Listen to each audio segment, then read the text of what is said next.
आदिदेव नमस्तुभ्यं प्रसीद मम भास्कर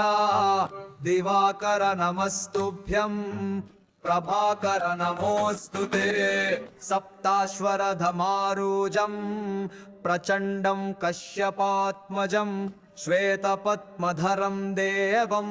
तं सूर्यं प्रणमाम्यहम् लोहितं रथमारूजं सर्वलोकपितामहं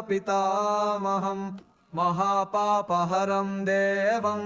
तं सूर्यं प्रणमाम्यहम् त्रैगुण्यं च महाशूरं ब्रह्म विष्णु महेश्वरं महापापहरं देवं तं सूर्यं प्रणमाम्यहम्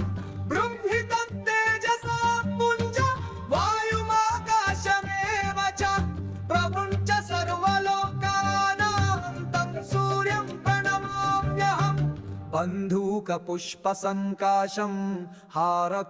हारकुण्डलभूषितम् एकचक्ररथं देवं तं सूर्यं प्रणमाम्यहम् तं सूर्यं जगत्कर्तारं महातेजः प्रदीपनं महापापहरं देवं तं सूर्यं प्रणमाम्यहम् तं सूर्यं जगतामाधं मानविज्ञानमोक्षदं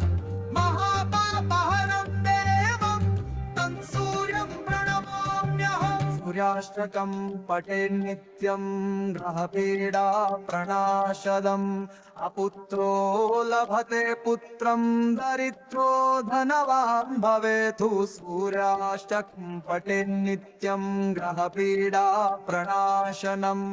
अपुत्रो लभते पुत्रं दरिद्रो धनवान् भवेतु आमिषं मधुपानं च यः करोति रवेर्दिने सप्तजन्म भवेद्रोगी जन्म जन्म दरिद्रता स्त्रीतैलमधुमांसानि ये त्यजन्ति रवेर्दिने नव्याधिशोकदारिद्र्यं सूर्यलोकं स गच्छति